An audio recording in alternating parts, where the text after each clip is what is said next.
Maya had always been afraid of horses. It wasn't just their size or their power, though both were intimidating enough. It was the way they seemed to see through her, to sense the trembling weakness she tried so hard to hide from the world. Ever since the accident that left her with a limp and a heart full of doubt, she had avoided the stables at her uncle's ranch, always finding excuses to stay inside when the others rode out across the Golden Hills. Her uncle never pushed her. He understood that some wounds took longer to heal than broken bones. But on the morning of her 23rd birthday, he knocked on her door before sunrise with a strange urgency in his eyes. There was something she needed to see, he said. Something at the far pasture that couldn't wait. They drove in silence through the misty dawn, the truck rattling over dirt roads until they reached the edge of the property where the land turned wild and untamed. There, standing alone in a clearing surrounded by ancient oaks, was a horse unlike any Maya had ever seen. He was pure black, his coat gleaming like polished obsidian in the early light, his mane flowing like water down his powerful neck. But it was his eyes that stopped her heart. They were dark and knowing, filled with a kind of sadness that mirrored her own. Her uncle spoke quietly, almost reverently. The stallion had appeared 3 days ago, he explained, wild, untouchable, refusing food and water. He had tried everything, as had the ranch hands, but the horse wanted nothing to do with humans. He had been about to call animal control, when something made him wait.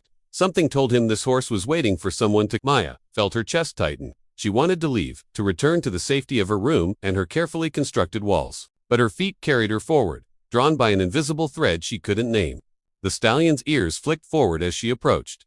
He didn't run, he didn't rear or paw the ground in warning. He simply watched her with those ancient, sorrowful eyes. She stopped at the fence line, her fingers gripping the rough wood.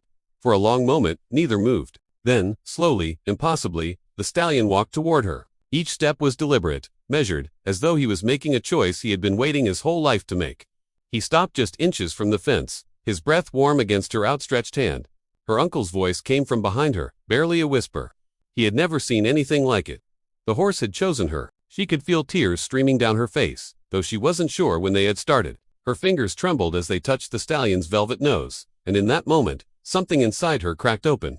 All the fear, all the pain from the accident 2 years ago, the drunk driver who had stolen her confidence along with her perfect gait, it all came flooding out, and the horse stood there, solid and patient, as though he understood every unspoken word. The next weeks transformed Maya in ways she couldn't have imagined. The stallion, whom she named Midnight, remained wild to everyone else, but gentle as a lamb with her. She spent hours in the pasture, at first just sitting beside him, then standing, then finally, with her uncle's help, learning to brush his coat and clean his hooves. He never flinched at her limp, never seemed to notice her weakness. To him, she was enough exactly as she was. The day she decided to ride him, there was no saddle, no bridle, nothing but trust between them. Her uncle protested, worried she would fall and hurt herself again. But Maya knew, with a certainty that defied logic, that Midnight would never let her fall.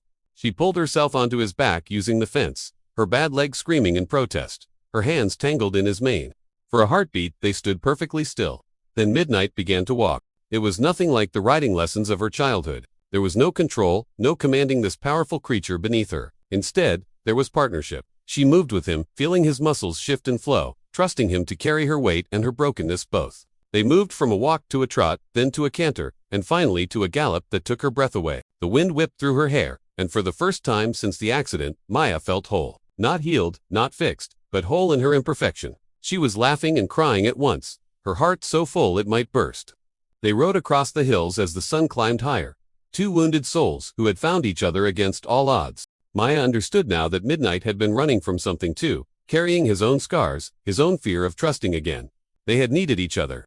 Sometimes healing doesn't come from being fixed. Sometimes it comes from being chosen by someone who sees your broken pieces and stays anyway. When they finally returned to the ranch, her uncle was wiping his eyes. Maya slid down from Midnight's back, her legs shaky but her spirits soaring. The horse nuzzled her shoulder, and she pressed her forehead against his, breathing in his warmth and strength. She couldn't ride a horse, everyone had said. But they were wrong. She could ride this horse.